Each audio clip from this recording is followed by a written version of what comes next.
That if I shake my phone, It'll turn on. it'll turn on. Good and bad. You may not have heard me tell some other folks, but you may have noticed the beautiful mosaic tile floor. Those are hand-laid tiles, not on sheets, one by one by one by one by one, for all of the thousands of them that made up this floor. Better that poor man than me. Now, a couple of quick things I want to tell you about before we go upstairs. You'll get a good view of the servant stairs in a while because we're going to come down them later. And you can get a better look at the butler's pantry, which is the room that's back over there, where they served all the meals from. I don't focus much on the furnishings that much because I like to tell stories about the people in the house and how they use them. But there are a couple of things I do have to tell you about. For example, in the dining room, did anybody notice the lovely Persian rug on the floor? Dining room is 30 by 50. That rug is 20 by 40. It is at least 400 years old, and it is an authentic Persian rug, thought to be the biggest one in the United States. Our guys were in here, somebody asked me about cleaning a couple of weeks ago. I can't believe this, on their hands and knees with little tiny brushes, cleaning the rug, a few square inches at a time. If I step on that rug, I'll get shot, but they'll drag me outside first so I don't bleed on the floor in here. Okay, go look again, and then I'll tell you about the one other pretty thing behind me. Okay, we're gonna go take a look at the Persian rug.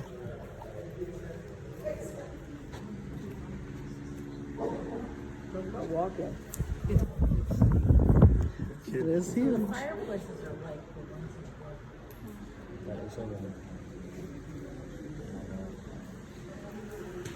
Okay, now we'll go back. Sorry. So that ceiling is a ceiling imported intact from a palazzo in Venice. In the dining room. the ceiling, all of The whole ceiling, yeah.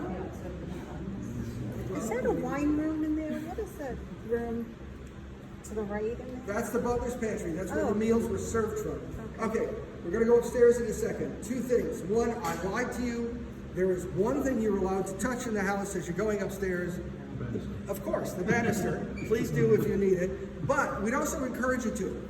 Originally, the banister had a velvet cover on it all the way up, so that when ladies were coming down in their very elegant white gloves, you didn't soil your gloves on the nasty, ugly wooden banister. It would keep your hands clean. And you can still feel the velvet in check. The other thing I want to tell people about is this blue and white porcelain object here in the corner. It's got fishes on the outside, which, you know, fairly common. That was a fishbowl, not the fish bowls that we think of today, the glass things. But in its time, that's what the Oriental put expensive, koi, goldfish, ornamental fish in general in there.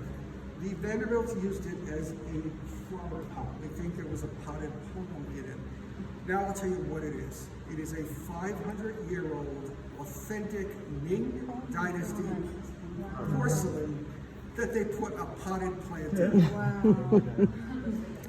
Because, wait, there's more because they could when we get upstairs. Everybody go on up, I'll be right behind you. No, those are just pretty but not valuable. That's why this one's over here.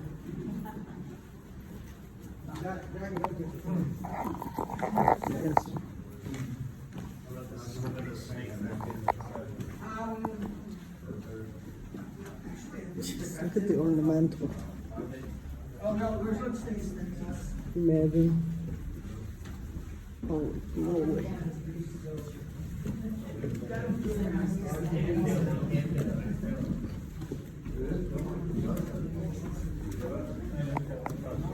Oops, sorry.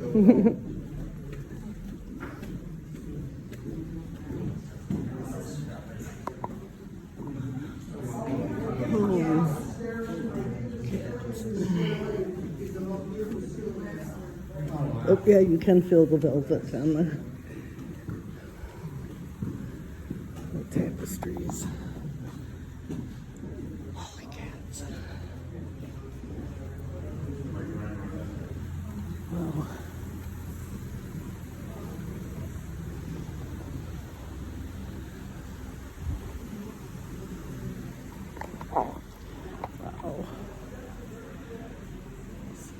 There's a sleigh ride.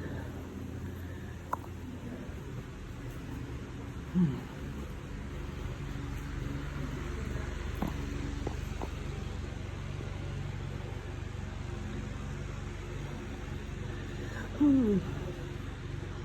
The Lion, Witch, and the Wardrobe. Essentially all bedrooms in there. You can look into all the bedrooms except one. There's only one bathroom which you can actually see. That's behind that door. Let me explain everything else.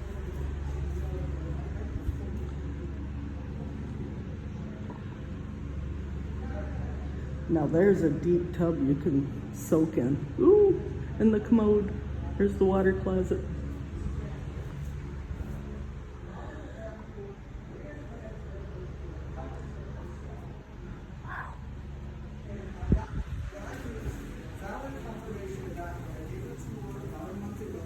To a group of French tourists. They said that, they went to the room, they looked around, they came back out and went, okay, I'm good. Mr. Vanderbilt's room is this side. It is a mess right now. I think the technical term, it's under renovation and restoration. So all of his furniture is jammed in his bathroom behind the mahogany door there that's closed. And so that's why that door is closed, because it's full of stuff.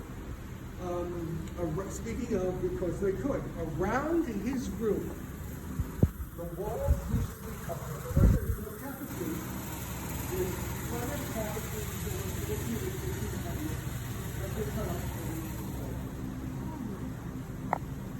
because he could. Well, it was his tapestries, he left them. Right now, they were taken off a few months ago. We had what was then Flanders is now Belgium. And the Belgian technologists come in, take them all down extremely carefully, roll them up very carefully in acid-free tissue paper, ship them back to Belgium. They're going to be there for a year and a half before we get them back. But they're being cleaned and restored. This is Mrs. Vanderbilt's dressing room, boudoir, office combination, a little room for that little tiny foyer there.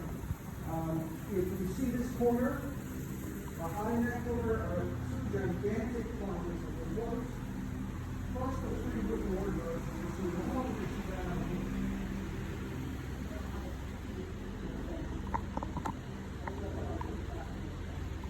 tiny room in front of there is her shoe closet. So now we have everything. There's two rooms for the husband and wife, because in those days, multiple couples did not share them. Bathroom is behind it there. Notice there's a white spot there, and there, where there used to be more tapestries. I'm going to tell you what happened. Can't even hardly see that door. Well, there's tapestries there. And for years and years, we've been saying the same thing. People we want past this.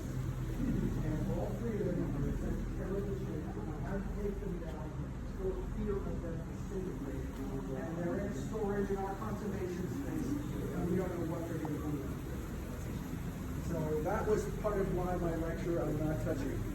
3 more bedrooms on this end of the house. You can see 2 of them and the bathroom. This bedroom is the only guest bedroom with 2 beds in it, generally for a young newlywed couple or a very young woman traveling with her chaperone. The bathroom is all original. And as I said, you can see all the plumbing because they were showing up. We have plumbing. Look, this room is a linen closet. It's a 2-story linen closet. We needed a 2-story linen closet because every morning when you as guests got out of your beds, after you either had your breakfast here and you got dressed to go downstairs, when the servants came in, they would strip every bed on the floor and remake it every day. If you came up and took a nap in the afternoon and went downstairs for dinner, they're back here again, stripping the beds and making them again. Nobody slept in their linens twice. So, big linen closet. This is here, and this you can touch. It's okay. This is actually concrete and mixed with marble dust to make it look like marble. But the reason being is you can see the rings all around it. There were plants all around here and floral arrangements.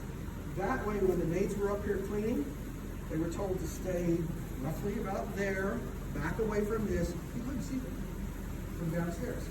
And they weren't allowed to talk out here. Let me tell you a lot more about the servants when we go downstairs. Upstairs, 5 more bedrooms on this half of the house for guests with baths.